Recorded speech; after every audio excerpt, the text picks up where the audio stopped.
Ivy Nation Sports Talk up and rolling on a Tuesday. Ready to talk some Notre Dame football. We've got a lot of things to talk about, but Jesse just coming in full smoke with his Cowboys gear after. Only good thing that happened this weekend. I know, right?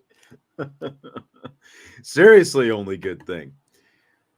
I mentioned it at the start of yesterday's show, and I just cut all kinds of grief for even mentioning the fact that we went to the game the other day. And I tell you what, I'm still recovering. Like I'm exhausted after two games last weekend and all the driving and everything else. But good times, a lot of good stuff. Before we get into some Notre Dame football talk, are you going to call me out on this? Oh, no. Anthony has something for you. At the 1:20:11 mark of the July 9th, 2024, your grandpa's birthday, interestingly enough, of IB Nation Sports Talk, Jesse brazenly declared that if Paul Skeens had an ERA under 3 after 20 starts, he would eat his pants. Skeens' 20th start was yesterday, and his ERA is now 2.1.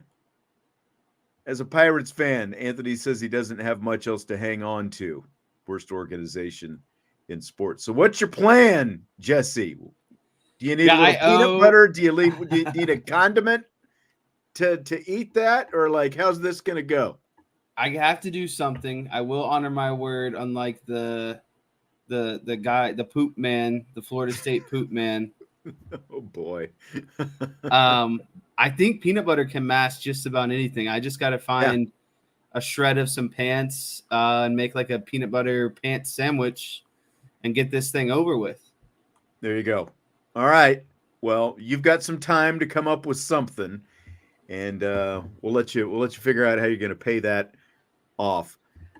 Some interesting news coming out today from On3 reporting that Riley Leonard injured the posterior labrum of his non-throwing shoulder Saturday against Northern Illinois. Happened in the first half, and probably seen some of the video of the play that everyone is pretty much assuming that it happened on, where he gets, dropped to the ground, dropped to the turf, and he was down for a little bit. He gets up slowly.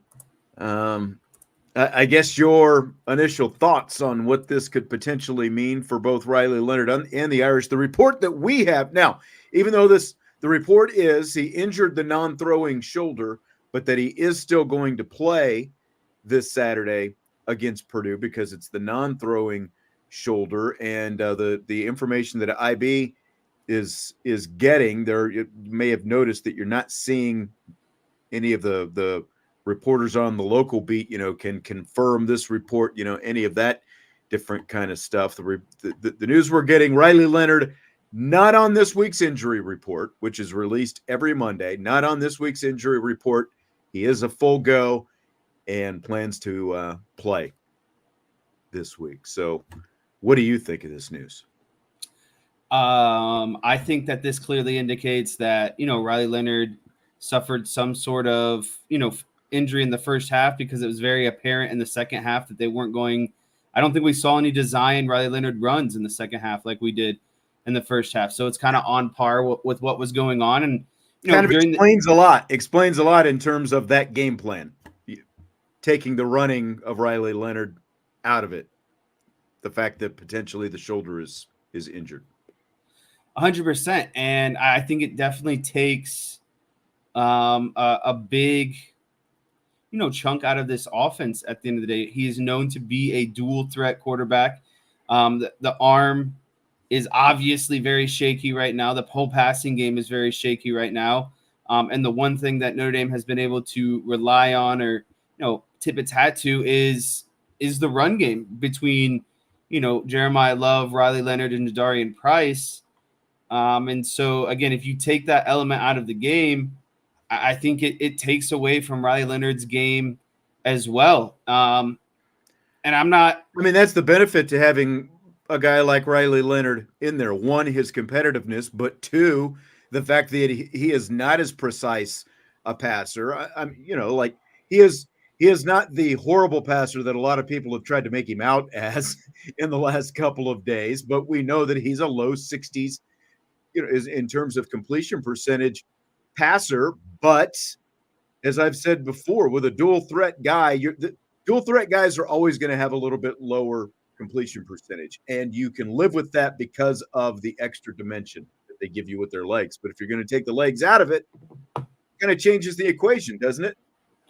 It does. It definitely, again, it takes away kind of like another option or a third option in this offense at the end of the day, right? Because you have the passing game, you have the run game, and then you have the Riley Leonard run game. And a whole part of, Riley Leonard's game is his ability to run, because it does make those kind of passes and RPO looks a little bit easier because you have to honor the legs of Riley Leonard. And so if you're taking away having to honor Riley Leonard and he's not able to, make up for it in the passing game, it's a hard buy of, is he going to be, ultimately the best candidate to run the offense at the University of Notre Dame? And I'm not saying that, it's time to bench Riley Leonard, or, this means this injury news means that they should bench him either.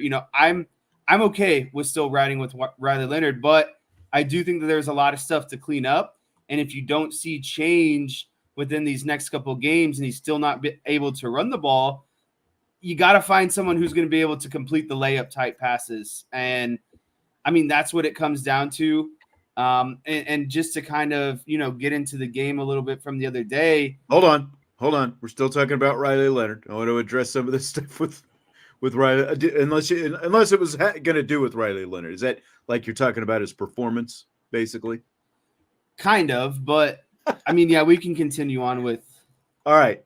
Give me a chance to work. So we got, obviously people feel a certain way about some of this. So I want to make sure that we get some of this in here. Like Irish for Life 99 says he thinks they should sit him for Purdue, assuming they don't let him run that much. Again, like that is sort of the question. If he's not going to bring the other element, the running game, should they sit him? Now, the other thing, like James is saying, I think with this news, we have to start, and Jelly don't want an injured quarterback playing. Remember, it is reportedly the non-throwing shoulder, and James also says they need to put him on the list, even if he's a full participant. The one thing about that is Notre Dame is actually one of the few schools who is actually putting out on a weekly basis an injured list. Colleges are not required to do this. They can hide it as much as they don't even have to address injuries if they don't want to. Notre Dame has always been pretty open with the injuries, especially in the 3 years that Marcus Freeman has been here, and the fact that they are doing this, putting out an injured list every week. Look, if the report is as it says, that he had an MRI over the weekend and he injured the shoulder, I mean, we don't know to what extent there's so many different degrees of labrum tears. Like my senior year in high school, I tore the labrum of my right shoulder, rested it for a week, and then went on, throughout the rest of the season, and literally didn't have surgery on it for years. And, basically I think 20 years or something like that went by before because it just started gradually bothering me more, like there can be a little bit of pain with a labrum tear. There can be a lot of pain with a labrum tear. It depends on the degree. And again, like the degrees, and I'm widening my hands, it can be from a tiny bit out to a lot. There's so many different levels. And so if they feel confident enough, and he feels confident enough, he obviously played the rest of the game. So, I mean, there can be an injury, but we don't know to what extent it's injured. And this is still an initial report. Notre Dame not putting out anything on their own. And again, like what we're being told at IB is he's practicing this week. He's a full go and he plans to play. So we don't know. And like what Stymie's saying, I mean, the guy tried to play last year after you coming back from that ankle injury. And I think it sounds like that was a lot worse than what he's got right now. I mean, literally he has to be able to stand on it and run on it and plant on it and all that different kind of stuff. So I don't know. I definitely think that this adds a different layer to things. At the very least, if you run Riley Leonard out there and he's not performing at the level that you think, it kind of gives you a fallback. It gives you a reason to get him out of the game and put Steve Angeli or whichever guy out there that you think is going to do better for you. Yeah, I think Riley. Well, first of all, to kind of just talk about, the whole kind of he needs to be on the injured list or whatever. I mean, you kind of got into it. Here's the thing. Look at what the 49ers did with Christian McCaffrey.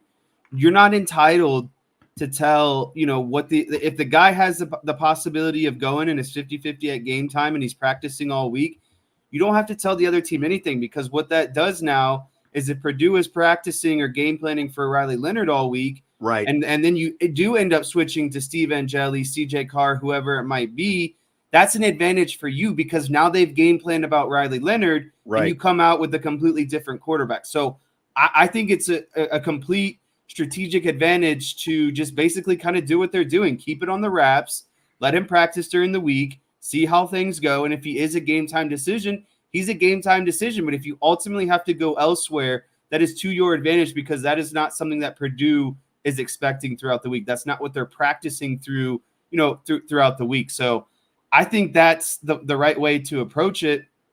And then the second aspect of this thing is kind of what I was getting into at the beginning is Riley Leonard not being able to run the ball takes away 50% of his game, and it changes how this offense wants to operate with Riley Leonard at quarterback. And if he, on top of that, if you combine what he can't get the simple passes down, and teams are going loaded boxes, 7-8 man boxes, and you can't complete some simple man beater routes to allow your run game to naturally open up a little bit more, then yeah, I do think that you have to do something to get Riley Leonard out there, because his game is compromised not only in run, but also in pass. And so you can't just allow teams to load the box and tee off on you like that. Someone has to be able to complete some passes. Correct. I agree with that. So now, since you weren't here on Monday and you weren't here obviously doing post-game shows over the weekend, before we get into some of the other stuff, and we'll come back to Riley Leonard in a little bit as well. Because again, there's just so much with this, whether or not he's going to play. I do agree, like somebody said, if there is some degree of injury, obviously you have to give whoever number 2 is, you've got to give them more reps during the week to try to get them ready. Because it's essentially going to be a different game plan between if you have Riley Leonard and whichever other quarterback, if it's Steve Angeli or Kenny Minchie or whoever that they would decide it's going to be.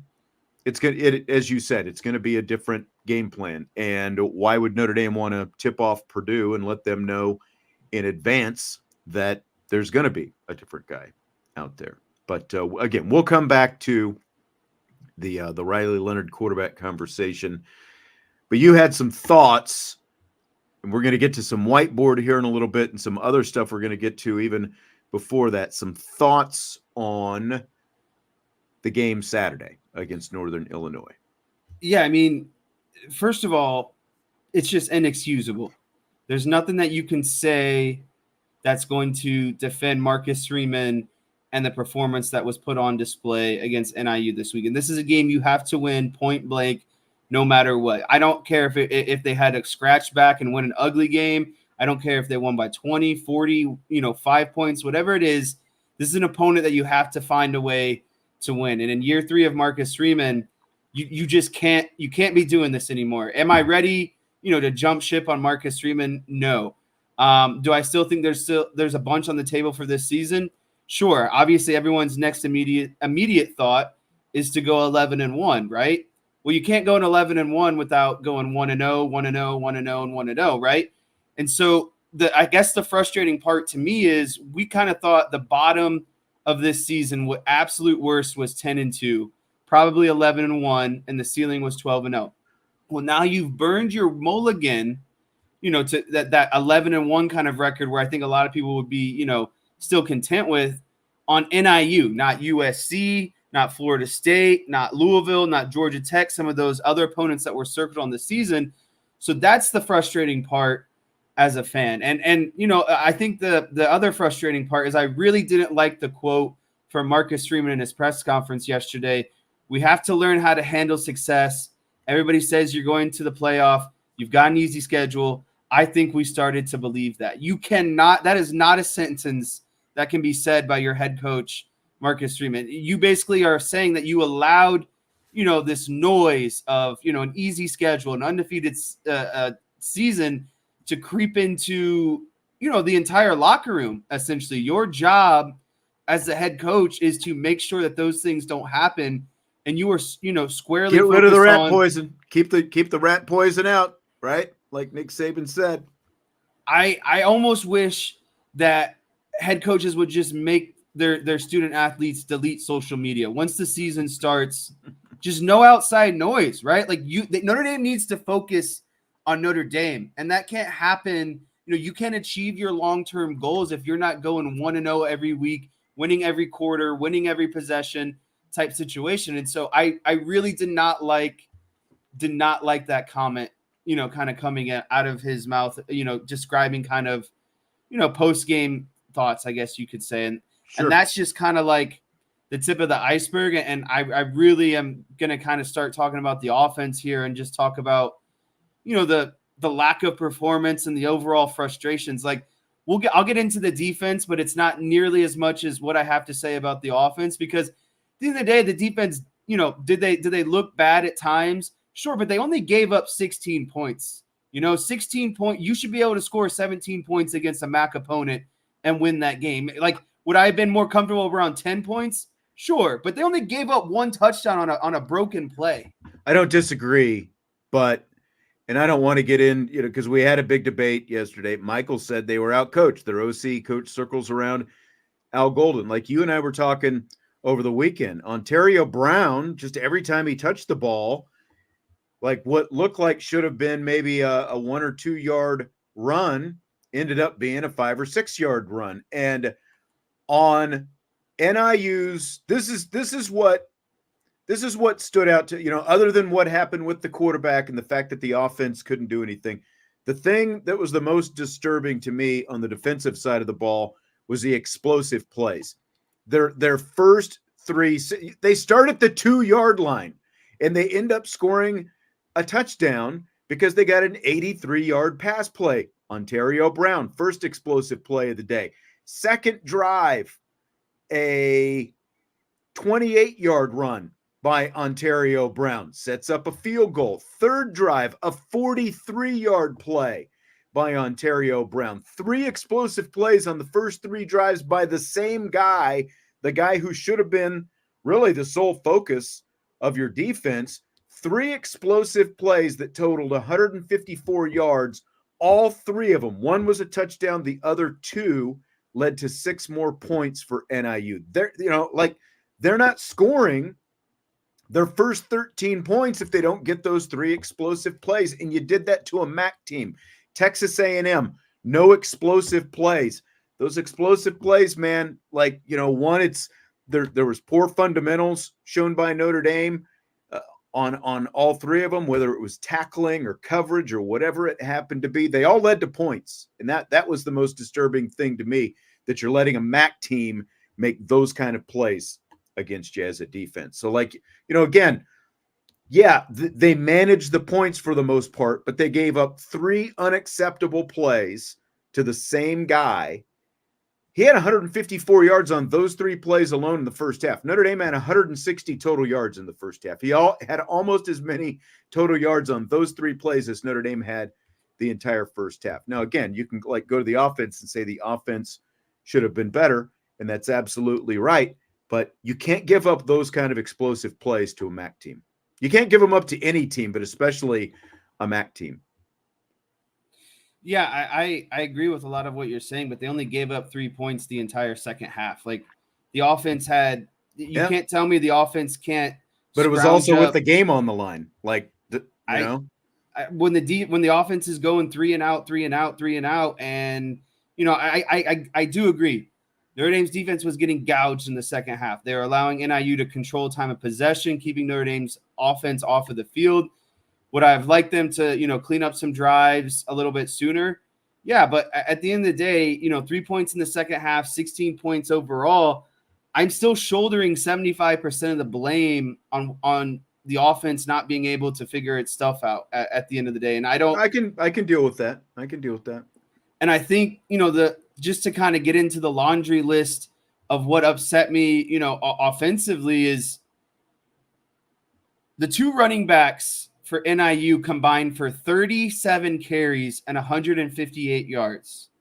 Jeremiah Love and Jadarian Price combined for 15 carries and 103 yards. Their averages, respectively, were 7.2 yards and 6.0 yards. I do not understand why there was not more of an effort, if you can't get anything going in the pass game, to just allow these running backs who are averaging 7 and 6 yards a carry to run the ball, especially when Riley Leonard is no longer able to run the ball.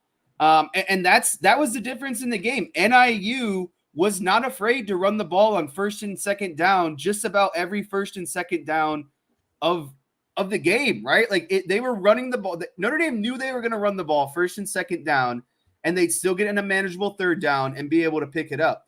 Notre Dame wouldn't run on first and second down. And even after getting big plays on the ground on first and second down. And so to me, it was inexcusable, the lack of running that Notre Dame did, especially when the passing game wasn't going right. Who has made all of the explosive plays on the offense this season? The running backs. They don't have a single passing touchdown. All of the running backs and Riley Leonard have combined for rushing touchdowns. Like, you have to I get it. You might want to pass the ball better, but at some point you have to do what's going to win you the game. And that's exactly what they did against Texas A&M in the fourth quarter. They relied on the run game and just churned it out. I don't understand why they abandoned it so much. Did you look at the rapid fire questions for today? Briefly. Okay. I feel like you're using all your ammunition right now. So, and another point of concern was, Notre Dame had 2 touchdown drives and 2 interception drives. Outside of those drives, their average third down distance was 7 yards. So you're telling me that they're facing 3rd and 7, on how many drives here? 6 drives outside of the touchdowns and interceptions. And you're telling me you can't pick up more than 3 yards combined on the ground on first and second down when your running backs are averaging, 7 yards a pop, 6 yards a pop. And then you get into the 2 interception plays. I mean, one of them was on 2nd and 1 and the other one was on 3rd and 2.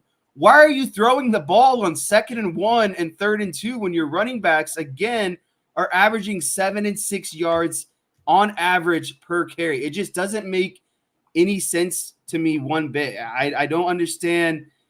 And I think this kind of gets into the bigger picture of things is Notre Dame doesn't have an identity on offense, in my opinion. I said that yesterday. What are they trying to do offensively? I have no clue. I have zero clue what they're trying to do offensively.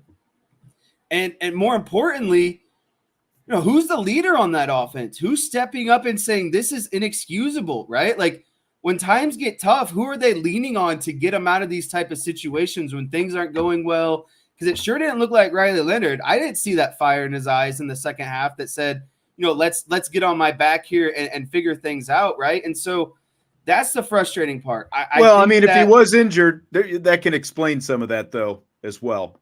Probably not knowing if he felt like they could put the game on his shoulders like they did the week before. Sloppy Joe, I know a lot of people have pointed this out, that Leonard had just 3 touchdown passes last year in 5 starts when he was healthy.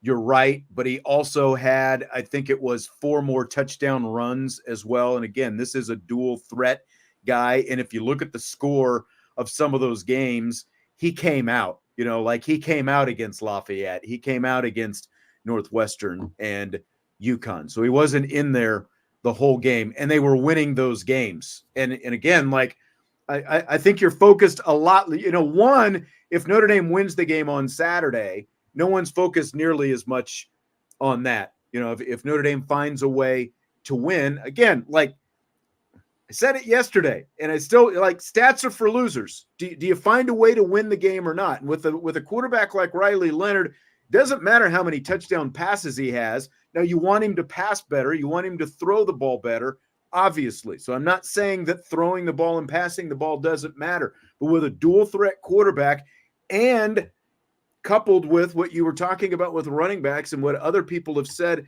as well, why are you not running the ball more? Are you telling me that you couldn't run the ball against Northern Illinois? Because as you said, the averages of those guys, they had some effective runs against Northern Illinois. They just stopped running the ball they either stopped or they tried to hand the ball to Aeneas Williams. They tried to hand the ball to Devin Ford.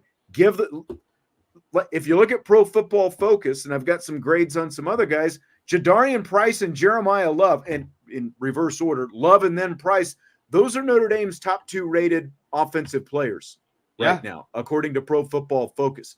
They've got to factor more into the game plan. I mean, like Marcus Freeman said early in training camp, it's not rocket science. Find a way to get Jeremiah Love the football. The easiest way to get Jeremiah Love the football, snap the ball to the quarterback and let the quarterback hand it off to Jeremiah Love.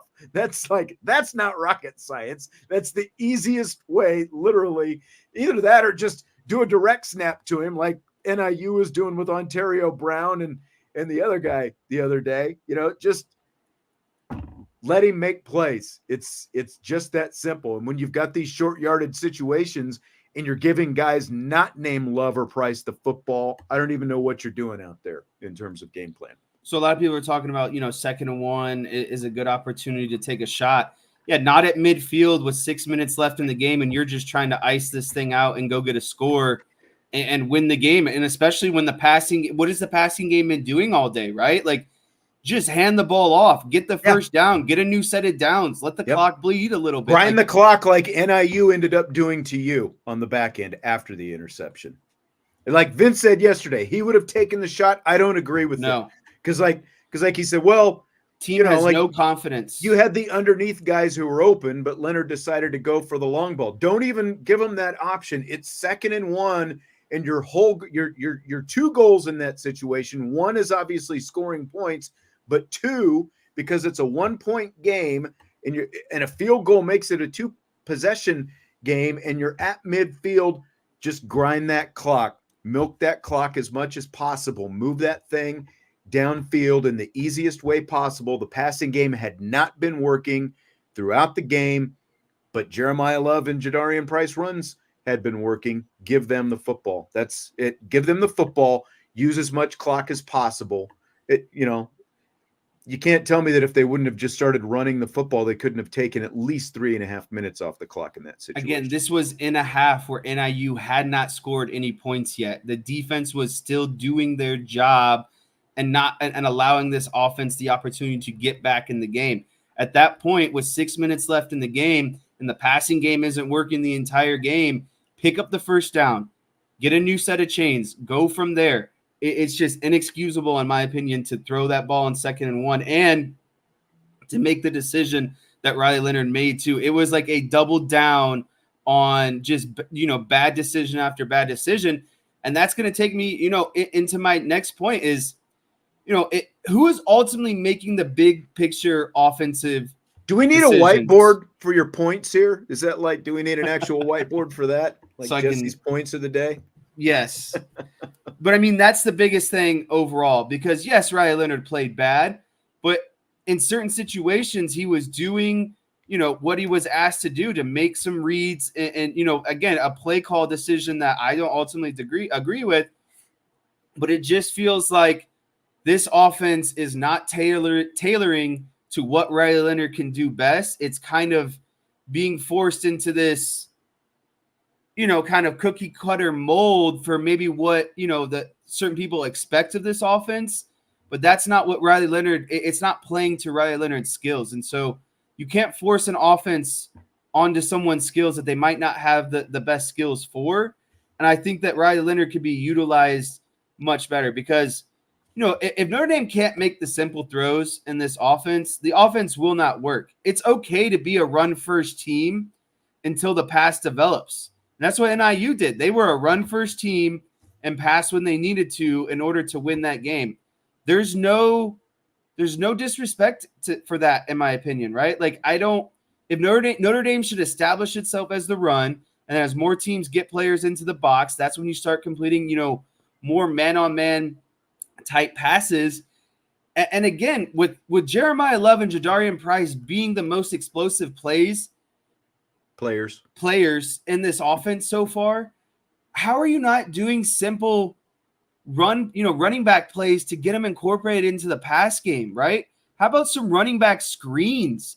How about some running back flares into the flat that just gets Jeremiah Love the ball, right? All the screens go to Bo Collins. Just simple layups to get your most effective, your most explosive players into the game. Because what are these wide receivers shown? Nothing. Like, it is very obvious that the running backs are the bright spot of this offense so far. So give them the ball. And if you're going to pass, find ways to get them into the pass game too. So I don't know. It's just very infuriating to watch the amount of drives that stalled around midfield. Like, Notre Dame had no problem kind of getting around midfield. If I'm not mistaken, in the first half, they had ball on their own 45, ball on NIU 39, ball on NIU 30, ball on NIU 45. They didn't get any points out of any of those drives, right? Like, NIU 39 and Marcus Freeman's deciding to punt the ball after going for it on his own 40-yard line against Texas A&M on the road. Like, that's the sort of confidence that the whole team was lacking. You can go for it on the road in a high-pressure environment against Texas A&M, but you can't go for it on NIU's 39 and you're going to punt the ball in plus territory. I don't understand that one bit. And there's a lack of consistency of what the identity of this offense is. And I just think that that's going to allow for mistakes to like this to happen when your offense doesn't know who they are and you can't even just simply revert to what's going well for you, just handing the ball off to your running backs. Then how is the whole offense supposed to play with confidence? Yeah, I don't disagree with any of that, or with most of it anyway. There's a couple comments that I wanted to get here before we get to some other stuff. Anthony was asking about Tosh Baker is going to be out this week. He was out last week as well. And Anthony was asking if Sullivan Absher is potentially moving to tackle for depth. He is. He is the number 2, according to the depth chart this week. He is the number 2 left tackle. Gerby Lambert is the number 2 right tackle right now, but Sullivan Absher is listed as the number 2 left tackle for this week. So that answers that. Sloppy Joe talking about if Riley makes the throw, it's a great play call. And again, talking about the second one, but even if it's just an incomplete pass, it stops the clock.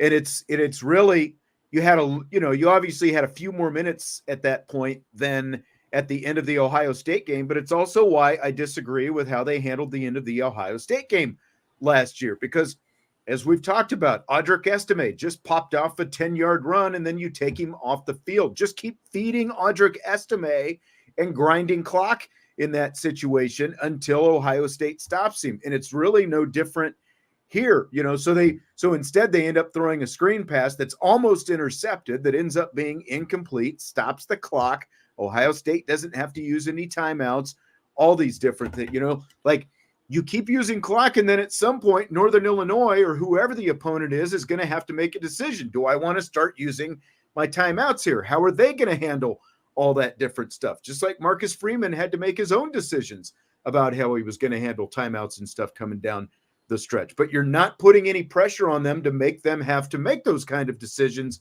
because you throw, again, obviously you got the worst case scenario. Not only was it intercepted, but it's returned to midfield right where Notre Dame was. So it's a short field to begin with, and on and on. Again, it's just, I don't like the call to pass when your 2 best offensive players are guys who take care of the football and ran the ball with success in the limited opportunities that they got to do it. I think Sloppy Joe also asked if Love has caught a pass this year. He had 2 catches the other day against NIU. He has 3 for the season through 2 games so far. Just short ones, but he has got the ball on it.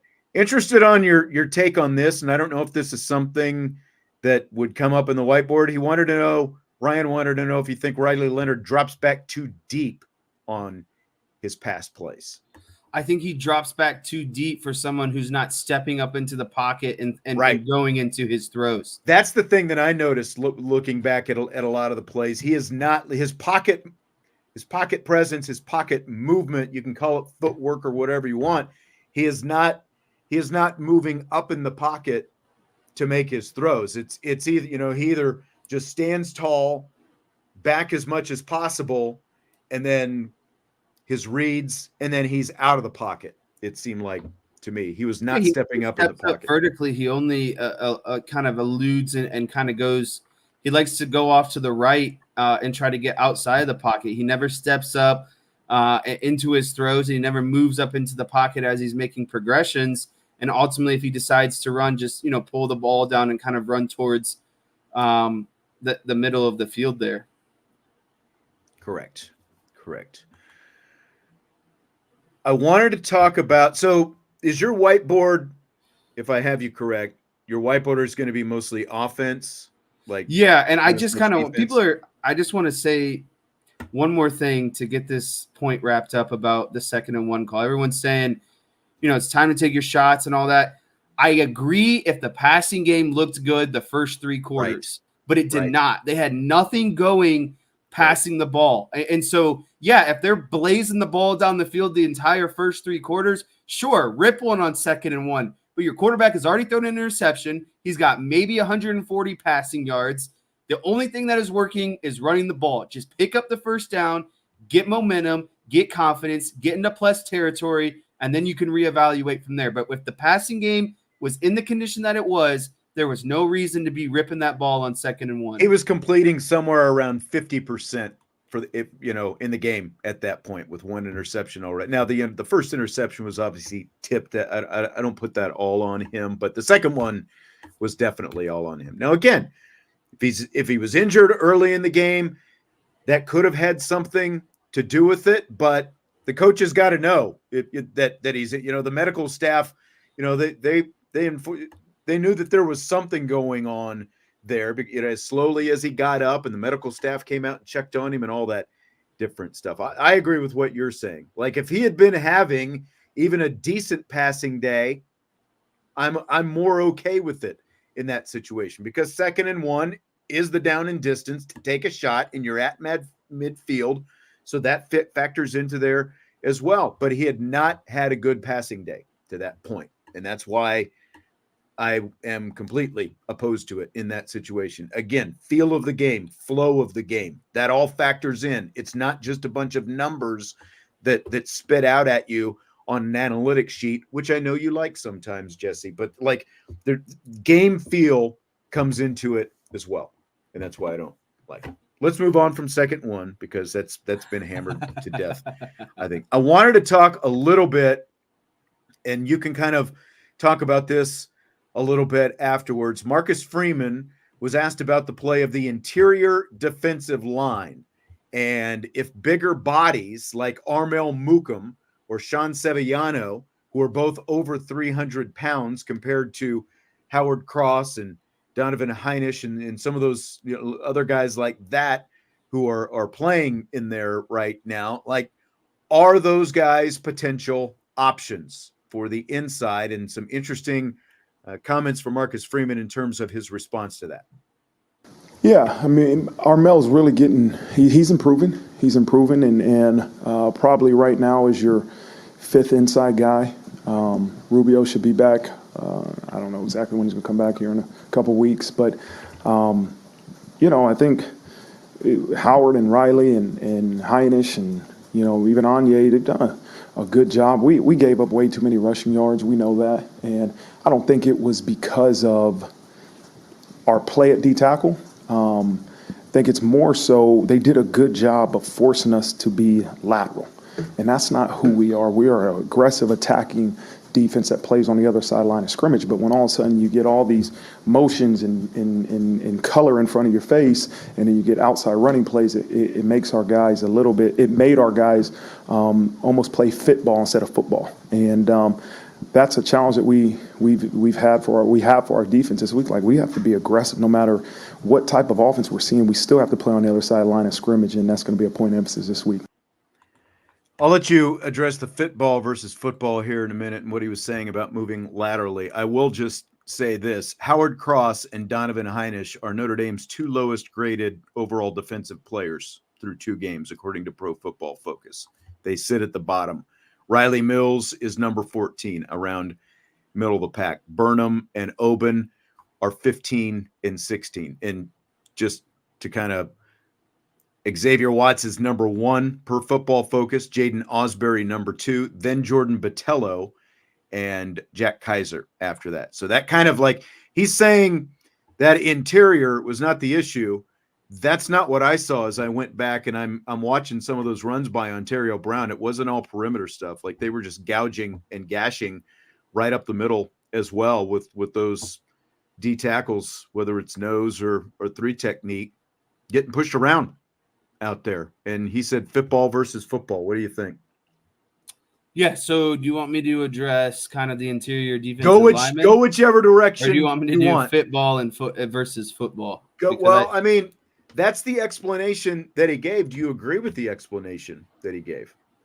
I do believe that their issues were more, on the perimeter, but I don't necessarily buy his reasoning overall for it because, I mean, look at Notre Dame's linebackers, Drake Bowen, Jaden Osbury, Jalen Sneed. Those guys should have no issues covering on the perimeter. I think what I do agree with is, a team that's trying to expose you on the perimeter, why are you bringing vertical blitzes then? Why are you taking guys out of plays when they're trying to get you on the perimeter, right? So that's kind of, first and foremost, if you want to play in a team like this, where they are run first, and there's a lot of motions and there's a lot of,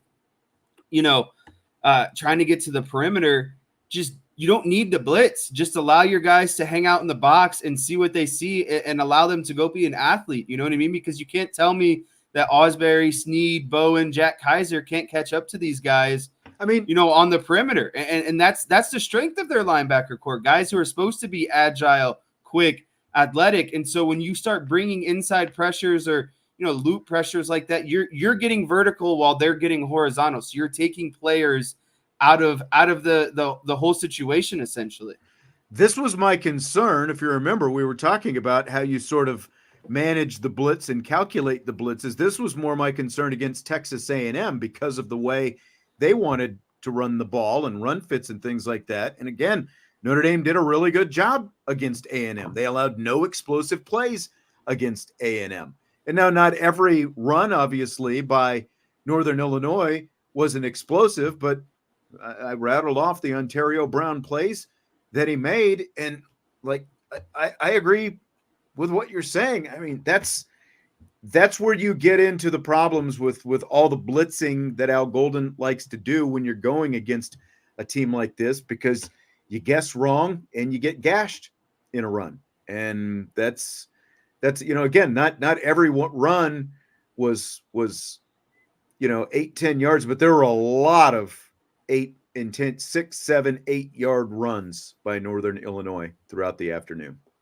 I think the most frustrating part was the yards after contact. There were a lot of situations where the running back was bottled up kind of around the line of scrimmage, and all of a sudden you see him scampering around the corner and getting 6 to 7 yards. And so, to me, that comes down to, your linemen and linebackers ultimately not setting the edge, allowing here on those runs that go, sideline to sideline or horizontally. Here you have 2 options as a defense. You set the edge and you force the running back to go back inside to where all the help is, your linebackers, your defensive linemen who are pursuing. And if the other option is if he wants to go towards the sideline, well, you set the edge and then you just mirror him down the line because he's going to run out of room eventually, right? You have the sideline, which is what I thought was a strength of Notre Dame, and like Marcus Freeman's trying to tell us that the lateral stuff is not a strength. And I felt like it should be a strength. That's exactly where I'm not buying because of the athleticism they have from their linebackers and from people. They have good perimeter tackling safeties and corners as well. Jaden Jaden Mickey, Benjamin Morrison, Xavier Watts, Don Schuler, all these guys can come downhill and ultimately, make some perimeter tackles. And I would say that's another thing I'm frustrated with. At the third level, your safeties need to be able to come downhill and fill those gaps on the perimeter, right? And so, there were plenty of times where I felt like Xavier Watts could have also come downhill and clean things up as kind of the free player as well. So, you make it fit ball when you're blitzing and you're basically making this a man-to-man situation and run and pass, because that's what it was. They were making it where Notre Dame players were playing so assignment sound fit ball that, this guy had the quarterback, this guy has the running back, this guy has, this person. And if you make one mistake, then a big play is going to bust, for a run, instead of kind of using your leverage and allowing, to funnel it to a defense as a whole, and not allowing this to become an individual type thing where we need this guy to make this exact fit or the play is going to bust, because that's what it turned into. And that's what Marcus Freeman is talking about. In football, when you have to make the exact fit on your exact person and you don't do that, then the big play is going to bust. And that's not a good situation to be in. And so means everybody has to be in the perfect spot. There's zero room for error. And so again, why are you blitzing if you've realized that it's become this football situation? Back off the line of scrimmage a little bit, take a deep breath, allow the defense to just kind of play free, trust their instincts, and don't be worried about, rushing 5 or rushing 6 or, creating these run lanes. And again, basically making these linebackers play, man-to-man and run defense as well. You are a defensive unit for a reason. Funnel it to each other, right? It doesn't need to be a one-man, I need to make the perfect fit.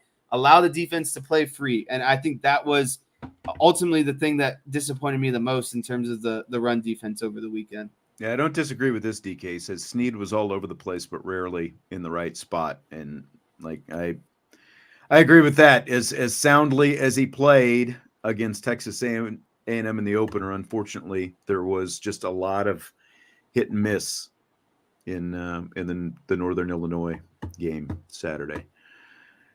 What do you want to whiteboard for us before we hit rapid fire?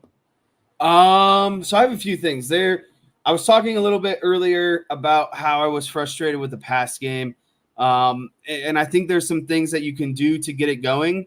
I think it starts with baby steps, right? Obviously you can't work on the downfield, progression throws 15, 20 yards if you're not hitting your layups, your kind of more simple passes, right? And so over the weekend, I saw, a handful of plays that I was like, wow, these are really nice designs that I think are something that, Notre Dame could get into. And the reason why I say that and what I was alluding to earlier is let's work in some short passes to the running backs. Let's work in some running back screens. And so I just have a few plays that I think are what I would consider layups or involving your most explosive players, aka the running backs, and getting the ball into their hands even more. So I'll start with let me start with this one right here. Can you see the play first of all? Yeah. So this was a game I saw. Penn State versus Bowling Green. Ball's on the left hash here. They're in 11 personnel, and they have the H-back and the 2 wide receivers to the boundary side. They also have the quarterback in shotgun and the running back also into the boundary. So you have 4 players into the boundary here. 2 wide receivers, a tight end, and a running back. And then to the field side, you have the lone wide receiver. And again, I think 11 personnel is right like the sweet spot for this Notre Dame offense, because I think the combination of getting the running back and some good, pass catching tight ends involved is something that would work well for Notre Dame. And so you can see on this route, basically what you have is the 2 boundary wide receivers are just going to be running kind of posts over the middle. And then this tight end, her H-back is running this wheel kind of, on the backside of this thing. And then the running back is also, flaring out of the backfield. And so the reason why I think this play could be, effective for someone like Notre Dame is you have a really good, talented, tight ends between Mitchell Evans and Cooper Flanagan. And you have a really good running back out of the backfield, Jeremiah Love, who can also catch the ball, right? And so what I have these green circles for on the defensive players are the players who are stressed in this situation, or ultimately who's got to make a tough decision, essentially, because these posts are going to occupy the corners, like, and the safety. So these guys are out of the picture, right? And so basically what's going to happen when this tight end is wheeling up the sideline, and as this running back is also flaring out, is this inside linebacker and outside linebacker basically have to make a decision of how are we going to guard this, right? Someone's going to have to run, to the flat, and someone's going to try to have to run with this tight end, basically running a wheel down the sideline, right? And so no matter which way they commit, you still have a nice, one-on-one man coverage, right? And so if these linebackers kind of sink a little bit and help more on the wheel route, well, now you have Jeremiah Love wide open in the flat. Say this linebacker, steps down more into the flat to go with Jeremiah Love. Well, now you have an inside linebacker trying to get, completely horizontal and run vertical with this tight end wheeling down the sideline. So again, I think it's just an easy, concept here to one, involve the running back. And if they want to cover that up, well, now you have a tight end, wheeling down the sideline for a 15 kind of 20-yard gain. So that was, again, just a nice play I saw out of Penn State this weekend. I mean, this tight end was literally wide open because, again, you're asking this linebacker, inside linebacker, to cover a lot of ground and make a decision here. Well, look, I mean, tight ends have obviously been such a big part of this Notre Dame offense forever. And like we saw with Mitchell Evans, he converted that first down the other day. Now, he hasn't been on the field a whole lot, but he's only got 2 catches through the first 2 games. Cooper Flanagan only has 2 catches through the first 2 games. So I think that between tight ends and Jeremiah Love, or, you can even throw Jadarian Price, but Love is the better pass catcher of the 2. Just involving them more gives Notre Dame just another dimension that we haven't seen them try to really get to very much so far through the first couple games, and makes it their layups really a lot of times for the quarterbacks. Like that was one of the easiest throws that Leonard had to make when he hit Mitchell Evans there on that first drive of the game. Agreed. And this is kind of, to me, another what I would consider layup type play, right? I saw this play in the Michigan versus Texas game. Balls on the right hash, and you bring this kind of trips bunch kind of tight here to the field side and leave one wide receiver into the boundary. And again, the running back is lined up to the trip side. So really you're in 10 personnel here. You have 1 running back, 4 wide receivers. But again, this is Michigan was in a loaded box, and Texas realized they had man-to-man coverage. That's very similar to what NIU was doing to Notre Dame this weekend. And so the reason why I like this play is because ultimately this linebacker I have circled is the guy that's going to be trying to cover the running back, as he's flaring out here. And so all of these routes are basically, they're running away from the flare because you're trying to get everyone to kind of flow this way, right? And pre-snap, it's a quick motion out. And then, basically this running back maybe gets, outside of the left tackle before the wide receivers. Boom, snap of the ball. He's flaring out here. It's almost like that Jaden Greathouse play I did against Texas A&M. You're asking this guy to now completely vacate and guard Jeremiah Love one-on-one out in the flat. Oh, and not even to mention Jeremiah Love is getting, basically a motion or a cheat or a head start to the flat here. And all you got to do is flick the ball out to him, and good luck to this linebacker that's lined up over the guard and trying to catch him on the perimeter one-on-one, right? And so it's just, to me, it's just simple stuff like that. Like they're going to be playing man-to-man, and with these loaded boxes, and nothing's been progressing downfield.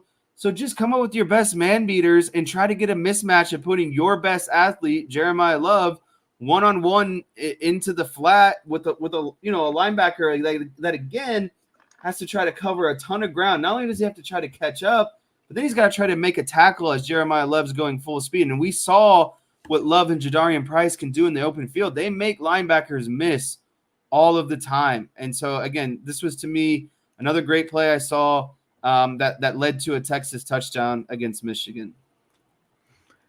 Another fairly simple one, it seems like. And that's kind of what I'm getting at, is like these are simple, again, layups, right? Like just complete the easy passes if nothing else is going right. If they want to load the box, they want to play you man-to-man, find the mismatch and just complete your layups and allow your athletes to just go to work, because you can't tell me that Notre Dame's athletes aren't better than NIU's athletes, right? Just let them go to work in open space. All right. That's it for this one. Okay. Last one I have. This is a really, really, really snazzy screen concept that I've seen out of Sarkisian. Again, another Texas play, but other people have kind of adopted this that I've noticed. So here's what I've kind of modified this a little bit to be, more of kind of tailoring to Notre Dame's needs. Again, getting into 11 personnel. Ball is on the right hash. You have the tight end and the 2 wide receivers into the boundary, 1 wide receiver to the field side. And then the running back this time, instead of being, lined up into the boundary with the tight end and the wide receivers, he's actually going to go field side. And there's a reason for it that I'll get into kind of right now. So the first thing that you want to do is bring this number 2 wide receiver into jet motion, because now you're working everyone's eyes to this side of the field. And not only that, but now this safety over here is going to have to bump over, and then this other corner safety is going to kind of have to drop back essentially in order to kind of fit into this jet motion, because you've now become more balanced. It's kind of more so like a 2x2 look. You have 2 wide receivers on one side, you have a tight end and a wide receiver on the other side. So in terms of passing threats, you're kind of more so balanced. And then even more so, what you want to do on the snap of the ball on this play is you're going to fake a handoff to your running back. And so now you immediately have kind of 2 options here, because this running back's going to leak out over into this flat and be set up nicely for a screen. And so now ultimately you have 2 easy passes each side into the flat. I can take the, fake the handoff and look to the left, get the defense flowing to the left, and kind of throw this, quick screen out here to the flare, off this guy running into motion. But that's the whole point. You fake that, you look left, and now this boundary side wide receiver is just going to vacate this area. He's going to get this defensive back to follow him. Your tight end is going to run a post over the middle. So now you've occupied this corner. He's got to go with the tight end. And so what does that leave left over here? You have this linebacker one-on-one with your running back who's leaking out into the flat. And also you have your right tackle pulling out in front of him, and you have your center pulling out in front of him. So you have 2 guys on 1 linebacker in a very open part of the field. And the reason why this works is because the quarterback is going to look to the field side and then turn around and hit a throwback screen. So again, everything is shifting one way, right? Everything's flowing to the left. You bring the motion to the left. The safeties now have to kind of, shift over to the left and drop. And then to this boundary side, you run routes to clear out the flat. And now you just turn around and you flip a screen to your running back, who's Jeremiah Love, and he's got to make a linebacker miss, and he's got 2 offensive linemen out in front of him. Just an easy play, once again, to hit a nice layup, to get it good, in my opinion, 10, 15 yards easily. And again, say maybe the screen isn't there. Well, I guarantee that if the screen's not there, then this other, jet motion into the flat is going to be there. So the emphasis of the whiteboard this week or today was find ways to hit layups, find ways to get these running backs involved in the passing game, because they've clearly showed themselves as the most explosive players on the offense. Yeah. I mean, you start hitting some of those, it's going to open up some of the other stuff more downfield to the receivers. And again, now, there has been stuff that's there. But if the quarterback is not seeing it, then you need to set him up to give him stuff that's just much easier to see, and get him in a little bit of a rhythm early on with some of that stuff. Good stuff as always, Jess. Everybody loves the whiteboard. Are you ready for rapid fire? I am ready for rapid fire, but just one final comment. It just makes me sad that the offense just can't get the simple things going. And I think that's what's the most frustrating, is even when you can't do the simple things right, you fail to even do the things that you are being successful at. And that's just like a bad recipe in my opinion. But yeah. I'm ready to get fired up and rapid fire now. No more sadness. Let's go. We'll see. Marcus Freeman was asked yesterday what he sees for the future of Riley Leonard. Here's the response. I'm trying not to look so far around the corner. I know what I can expect of Riley Leonard this week. And that's a quarterback that's going to be prepared, that is going to look to enhance the way he prepares. It's going to look to be a great leader and challenge his teammates in the right way, and that will be ready to go on Saturday. Like, that's what I know in terms of him, and that's what I'm focusing on. Is like, let's get the mistakes corrected from Saturday. Let's come up with the right plan and go and attack that plan, and let the performance take care of itself on this upcoming Saturday. But I know that's who our quarterback is, and now it's time to go do it. I thought that hesitation at the beginning was interesting. What did you make of the response?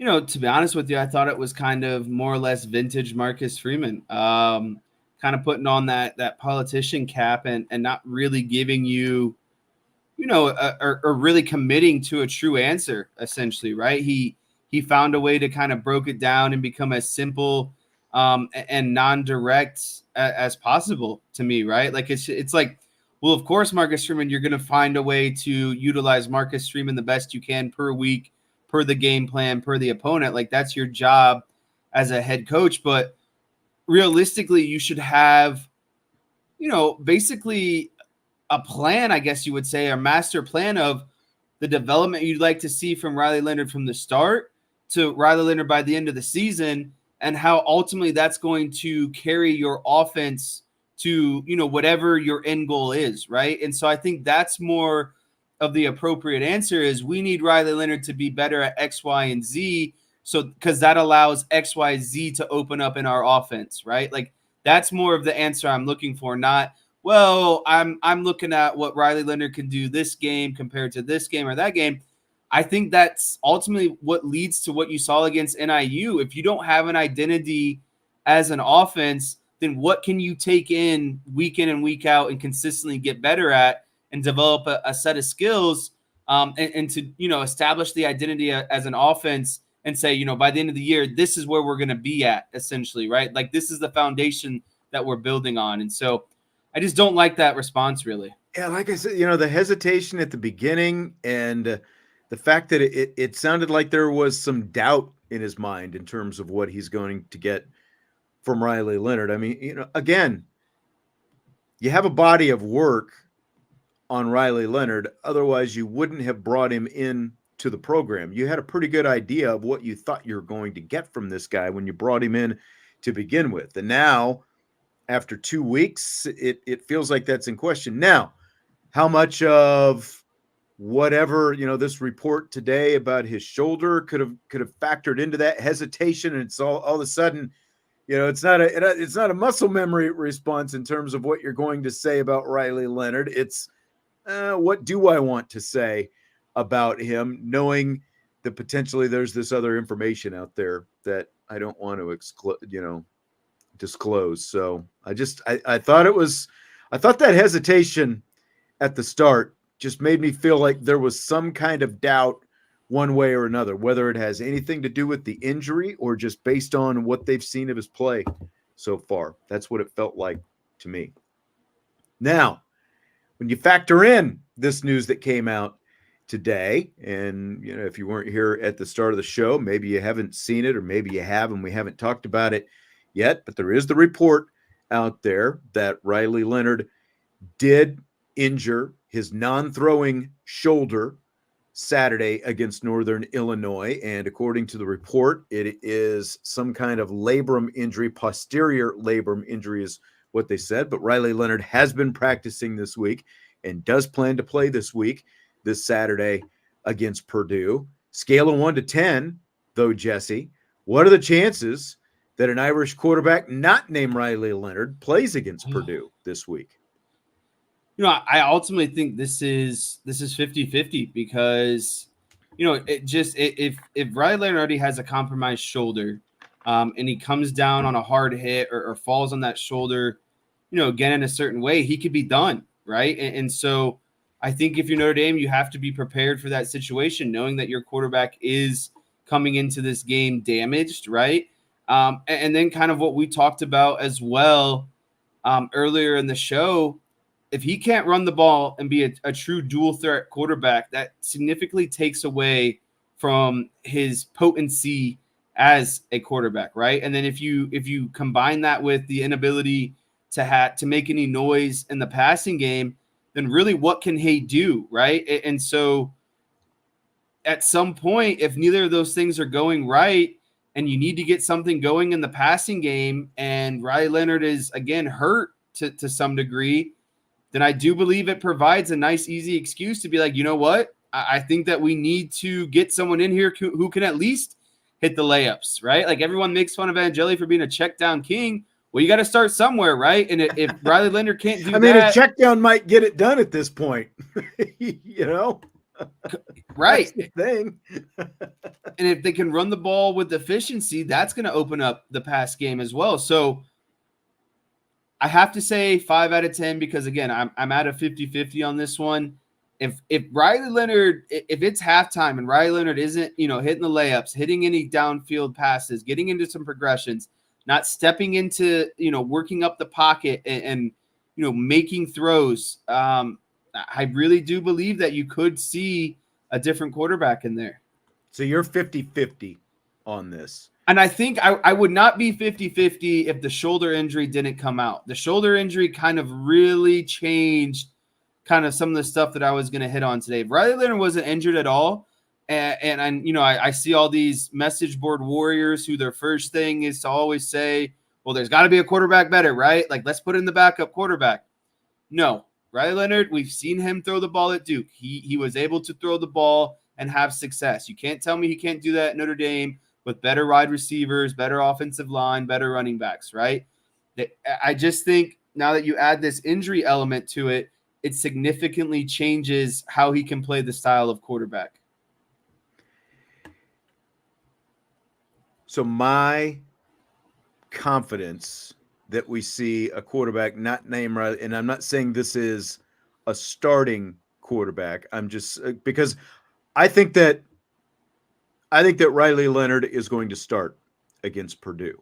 But as you kind of alluded to, and I think that we said earlier, the fact that if Riley Leonard does have some kind of injury and he continues to play the way that he played against Northern Illinois the other day, it gives you a reason basically to put him out there. Now like you can easily give him and they get these all the time, the injection in the shoulder to ease whatever pain that he's got. And those injections last for a long time, the cortisone shot in the shoulder, so he could easily have one of that if it is in fact a tear, but it is a minor tear and he feels like he's able to play.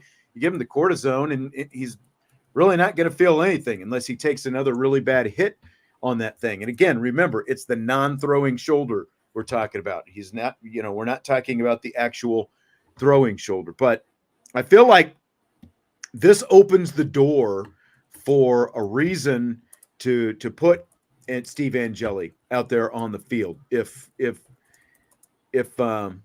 Leonard is performing at that same level, my confidence, well, it's not really confidence. What are the chances?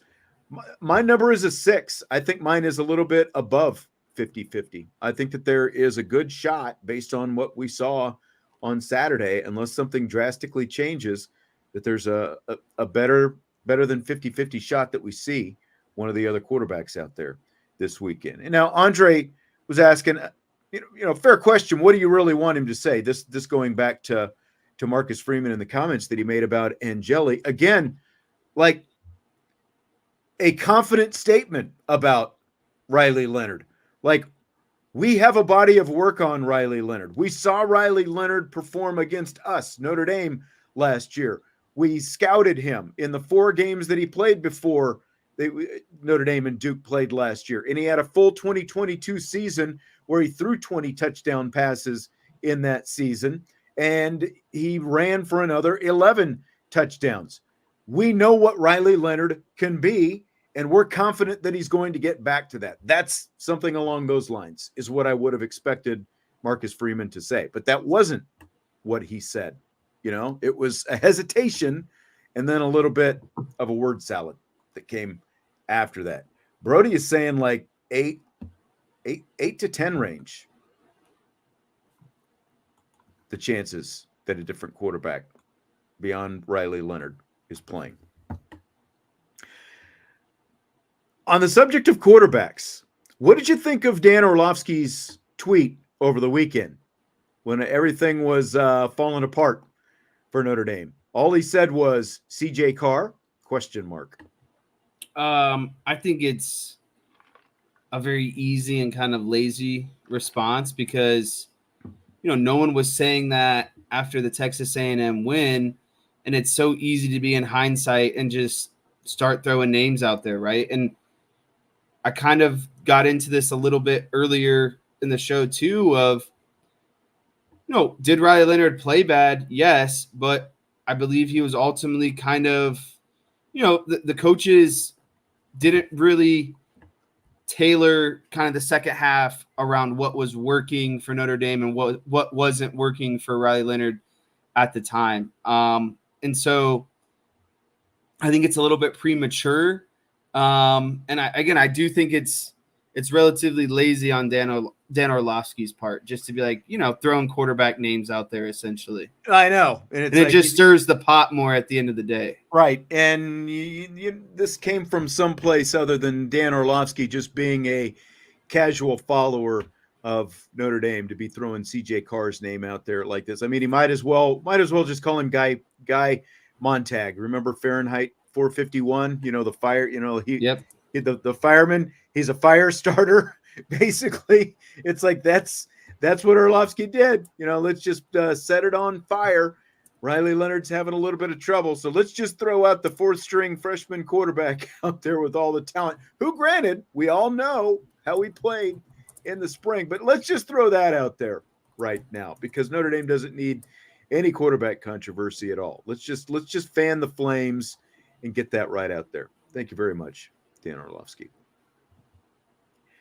Fill in the blank. Texas got a big road win at Michigan last weekend. It's blank that Longhorns head coach Steve Sarkisian warned his team not to fall into a Notre Dame scenario this week when they host UT San Antonio.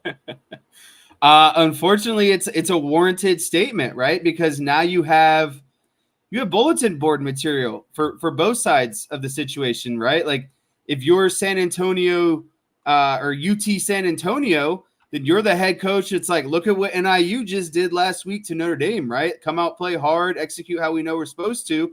And on the flip side of that, when you're the heavy favorite, you're the Texas, the Georgias, the top 25 opponents, and even more so top 10 opponent.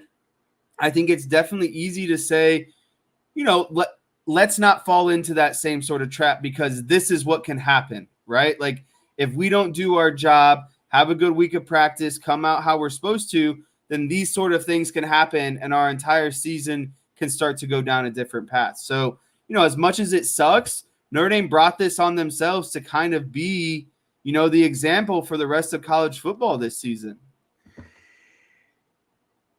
Yeah, I mean, it is never good when you're the example. Like for those who have ever watched the TV show, the TV series Brockmire that had Hank Azaria, where he was he started off in the very first episode of the series.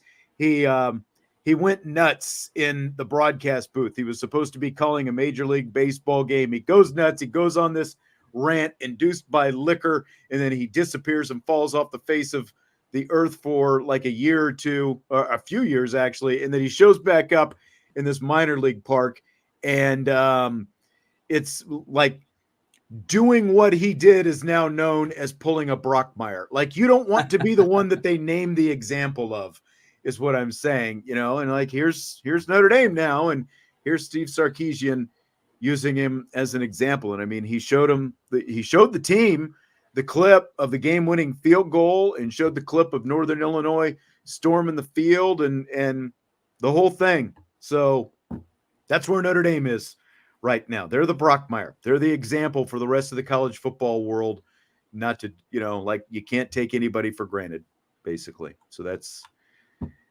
yay. Chris following up about the Riley Leonard. His numbers against good teams last year were mediocre at best. He's a running back that we hope to turn into a quarterback. Look, I've talked about this before. But I know if all you do is look at his numbers against Florida State and Louisville, which came after the injury, Notre Dame, he was completing better than 70% of his passes pre-injury last year. And no, he didn't have a lot of touchdown passes, but he had 4 touchdown runs as well. He basically single-handedly beat Clemson, along with Duke's defense. But from an offensive perspective, he single-handedly beat Clemson. And, again, like, was he great in the first half against Notre Dame? No, but he led them to the lead in the second half. And then, again, numbers not great against Louisville and Florida State, but that's after he tried to come back from the ankle injury, and then he had a toe injury to go along with it as well. He obviously was not able to run well at all or plant off that right leg last year in those last 2 games against a couple of ranked teams. So again, if all you want to do is straight up look at numbers, you can do that and you can make those numbers fit your argument. But there was an injury that played into that, and that's also why he didn't play the rest of the season, and the reason why he had to have surgery once he got to Notre Dame as well, because that injury was something that was very serious and very lingering. Well, and to kind of double down on that, and I thought I kind of put this in the chat, and Chris didn't really want to come respond to that part, is sophomore season, he threw for 3,000 yards, 20 touchdowns, 230 yards a game, 6 interceptions, and, oh, by the way, had a QB rating of 141. Like, those don't happen to a guy who can't throw the ball, right? And that's my point. I'm not going to argue with you that Riley Leonard needs to play better. He absolutely needs to play better. But the point I made yesterday, he didn't just forget how to throw the football.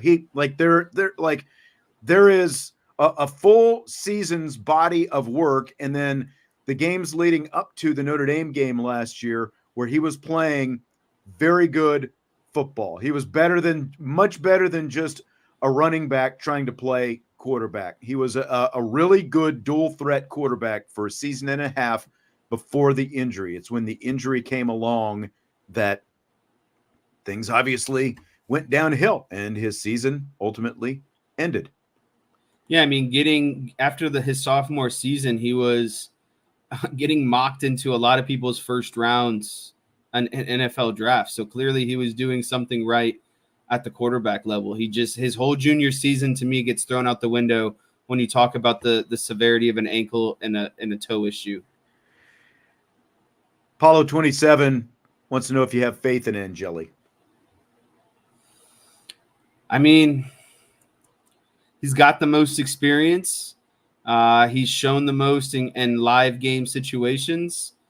And again, to me, it's just getting this offense into some sort of rhythm, completing some of those, layups coming on. They need to be a run first team right now, first and foremost. Their identity needs to be able to run the ball, and then whatever you can open up off of running the ball, play action, screens, shorter kind of developing routes, hit your layups, and then as the game progresses, continue to run the ball and find ways to work the ball downfield in the passing game as well. And so I think Angeli can do most of that. My biggest question would be, can he get the ball downfield at some point?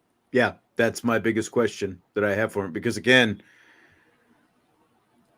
there's just a lot of checkdowns There's a lot of checkdowns, and we said it yesterday when you look at that video that Notre Dame put out of that scrimmage a few weeks back in training camp. They had all these different highlights for the different players in there. The highlight they had for Steve Angeli was a check down pass, very short, within 10 yards of the line of scrimmage. And, Irish for Life 99, what's his arm strength? I would say average. No better. It's definitely not better than Riley Leonard's. Like if we're going to compare the two, Leonard doesn't have a rocket arm by any means, but Angeli doesn't either. So that's here's the best way I would sum this up. The ceiling is very short. Again, now all bets are obviously off after Northern Illinois, but I would have said coming into the season that Riley or that Steve Angeli, if you put him on the field, would probably be able to get you wins against 9 teams on Notre Dame's schedule this year. 8, maybe 9. But you needed a guy like Leonard to come in and get you over the hump against a Texas A&M, to get you over the hump against what we thought was going to be a good Florida State team, or the better teams on the schedule. And that's where things are going to become a lot more into question the better the team that Angeli would have to play. What were you going to say? No, I just the biggest thing I'm seeing right now, and the thing I can compare this to most to, is you remember when Mike McDaniels took over in Miami, and then the previous kind of before this season started, there were all those comments about the previous Dolphins coach and how he handled Tua and all that stuff. Mike McDaniels came in, watched all kinds of film on Tua, and tailored his offense specifically around the things that Tua can and cannot do. He's getting the most out of his quarterback that he's being dealt. I don't feel like Marcus Freeman is doing the same thing with Riley Leonard. He's not allowing Riley Leonard to be the true Riley Leonard and finding what works best for Riley Leonard to make this offense tick. I think he has a certain vision for what he wants this offense to look like, and I don't think Riley Leonard necessarily fits that mold with the skill sets that he possesses. And so at some point, you need to be able to be flexible and tailor your offense around the things that your quarterback can do and not what he can't do, essentially. Right. Which is, again, like when you look at what's gone on over the last couple of years, regardless of who the offensive coordinator is, when they've brought in these quarterbacks, that doesn't feel like what's going on. And there needs to be a lot more of that. Running back. I love talking about quarterbacks. It's so fun. Running back talk. You want to get into running back talk? I do. That's my favorite part of this offense. So Jeremiah Love and Jadarian Price combined for 15 carries last week against Northern Illinois. What is the minimum number of combined carries those two need? 30. I think you could. 30. Man, 30. Heavy. And I think that I would be I'm 30 now because Riley Leonard can't run the ball. I think my number would have been down to maybe like 24, 22-ish. But since Riley Leonard can't run the ball and you can't pass the ball, I need 30 carries out of those guys. I mean, again, NIU combined for like 38 rushes between their two running backs. And so if you're not effective on first and second down, you're getting into 3rd and 7, 3rd and 8, 3rd and 9, 3rd and 10. Well, just rely on what's working and the guys who are giving you the most explosive plays on your offense. And until you can open up the passing game more and show that you can be a competent passing offense, I do think it's an offense that needs to see Love and Price carry the ball 30 times. So we've got a lot of, like John is saying 40, Chief Brody is saying 30. I think DK was saying 25. My number is closer to what DK is saying, in the 22 to 25 range. That's where I would put it. I think that's where the number probably, because again, we're talking minimal numbers, the minimum. They need to at least have 10 carries per, each per game, which gets you, to 20. And really, I'm looking at Jeremiah Love probably needs 15 to 20 himself, and Jadarian Price is in that, 10 to 12 range, something like that. I mean, if you have 65 offensive plays, so I'm in the 22 to 25 range for the minimum those two guys need. I'm still sticking with 30. That's a lot. 30's a lot. I mean, again, who scored all of their touchdowns this season? Who's giving you the most explosive plays? Who's giving you 7 yards a carry, 6 yards a carry?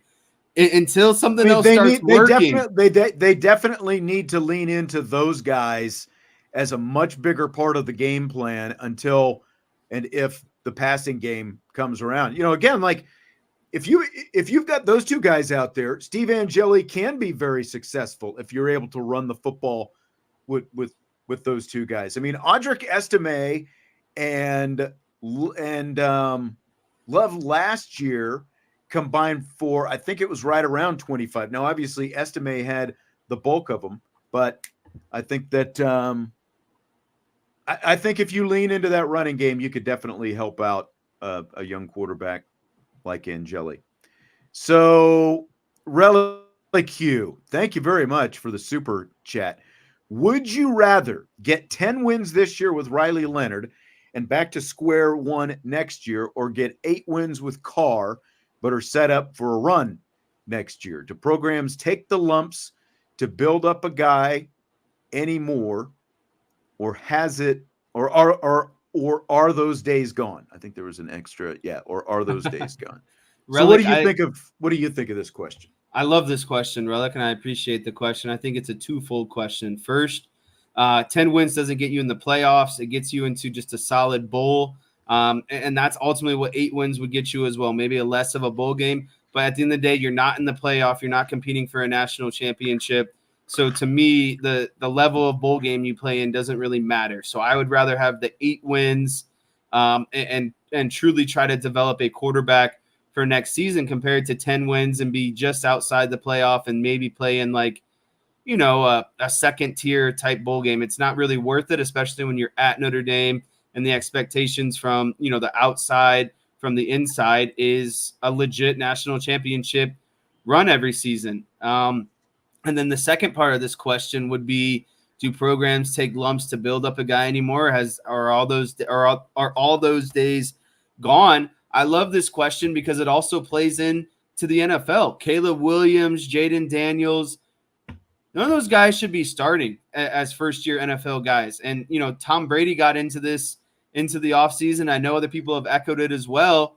What happened to a guy coming in and learning the offense, being able to make reads, that sort of situation? It just doesn't happen overnight. You have to be able to sit and wait your turn and be able to ultimately learn how to play quarterback at a high level. But, these days in college where you have the transfer portal and NIL, people want results now. They want the star and the stud to play now and for teams to, be able to win instantly. And the same goes for the NFL. These top tier draft picks, because you're pouring money into them, you're giving them guaranteed money, you're taking them with, a top 10 pick. The fans expect, to see results immediately. And I hate that that's the way that this has trended to, because there still needs to be a learning and development side of football. You can't just thrust your quarterbacks into things. Right. And, look, like even you go back to Jameis Winston as Johnny and Johnny Manziel. They won Heisman trophies. Could you turn your chat off or something, Jess? Just turn your chat off for a while.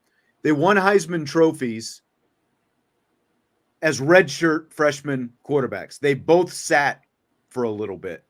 Like they didn't just get thrown into the fire. That's so to answer that part of the question. No, most programs aren't just going to throw a quarterback out there as a true freshman and throw him on the field and rely on that. At the very least, you are going to sit him for a little bit, try to get him, like ingrained in the system and in the offense, and then see what happens in year 2, which is essentially what this is leading to for Carr. Like look at Iamaleava down there at Tennessee. He's a redshirt freshman as well. He sat last year.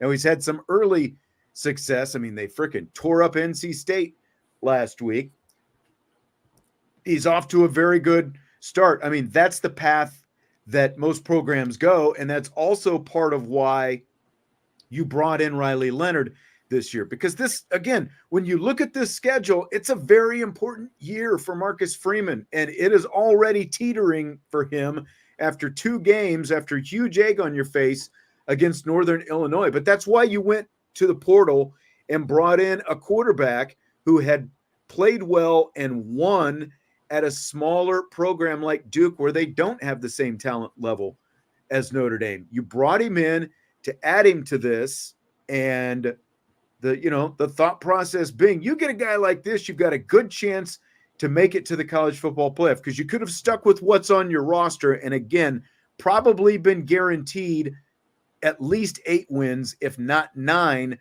But, like in terms of that developmental piece to this, were you truly going to be a playoff team this year? And if they don't make it to the playoff this year, I mean, is anyone going to see it as anything but a colossal failure with the kind of schedule that they had coming into this season and all these pieces that they thought they had? I don't think so. Now, to answer the other part of the question, like, if these are my only 2 options, get 10 wins with Riley Leonard, but then back to square one next year, or get 8 with Carr, but you're set up for a run next year, I would take the 8 with Carr, because, again, like, 10 is going to be my ceiling, and you're probably not going to get into the playoff. But where they are right now, they still only have 1 loss. And obviously you've got to win 1 game before you can win 2, and you got to win 2 before you win 3, and so on and so on. But they still have a chance of getting to the playoff at the end of the year. Like, that's the beauty of the expanded playoff field of having 12. But that's also why it was so important for them to be able to, at a very minimum, get into the playoff this year, because you do have a 12-team expanded field. So if these are my only 2 options, I would take the 8 wins with Carr and play for next year, rather than Riley Leonard all this year and max out at 10 wins, because you're probably, with a loss to Northern Illinois, you're probably, as one of your 2 losses that you're going to have, you're probably not getting into the playoff with that. So that's what I would take.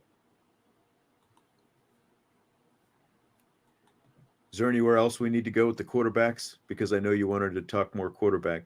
Nope. So, with all the drama with the Irish loss, we haven't had a chance to talk about new NBC play-by-play announcer Dan Hicks calling the game. What did you think of him on the broadcast? To be honest with you, I watched the first half on my phone while coming back from golfing, so I didn't even have the sound on. And then when I got home, I listened to I watched the second half, but I was so enthralled with how bad they were playing, I wasn't even thinking about Dan Hicks ultimately, right? And that's, I think, a testament to not even being able to enjoy, the viewing experience, because I was so preoccupied with how stressful and bad they were playing against an inferior opponent. Like, that's just the honest answer, right? Like, I literally did not, I was so zoned in on, them not being able to move the ball offensively in the second half, and then the defense getting gouged on the run game, the entire second half, that listening to Dan Hicks was quite honestly an afterthought. And I'm going to say this because I think it's funny, but I was thinking after the game, Dan Hicks probably thinks he's the jinx, because his first game as a Notre Dame broadcaster, they lay an egg against NIU, right? And so, we talked about jinxes and stuff last week. I just know I'm a superstitious person. I don't know how superstitious Dan Hicks is, but I'm sure his wife at some point maybe cracked a joke. It was like, you're no longer allowed to go back there and do games, right? Because they just completely laid an egg in your first game. Yeah, I thought, obviously I wasn't listening to him in real time. I was going back and rewatching some of the game, and he was pretty much what I thought he was going to be. Just a really good professional sounding announcer. The guy's been with NBC forever, it seems like. And again, you get to hear him every 4 years with the swimming events when the Olympics come up. He's done some Notre Dame football in the past. It's kind of surprising that they didn't just turn to him to begin with a couple of years ago, and instead of going with a much younger, much less experienced guy. Because, the thing with the timeouts at the end of the game, Jason Garrett was obviously wrong about that, saying it on the air. I don't know if he was fed that by a producer or exactly what happened, but to me, with Dan Hicks there, just a professional sound, a guy who knows how to control a game, knows how to work the analyst into the game and all that kind of stuff. I just felt like the flow of the broadcast was much less choppy.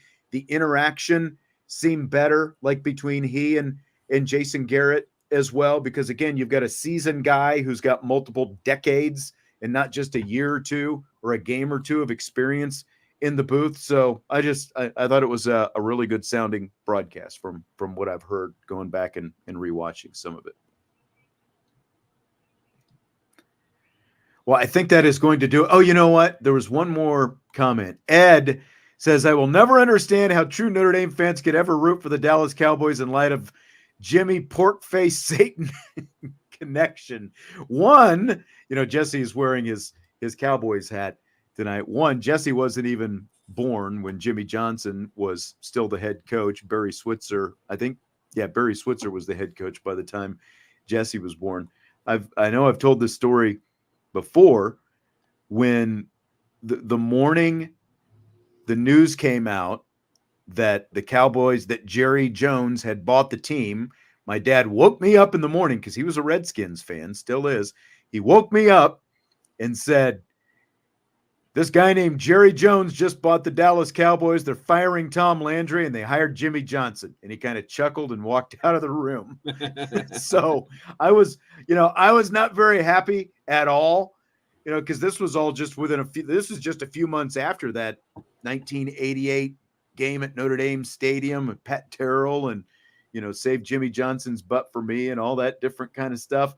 The bottom line is winning, Ed, cures a lot of things. And if they are your team, doesn't matter who the head coach is, doesn't matter who the owner is, any of that stuff, as long as your team is winning. And, that's I think what it comes down to for me.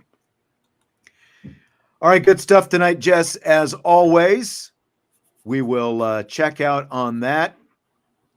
And we will talk to you tomorrow. Hit that like button before you leave. IB Nation Sports Talk. Peace.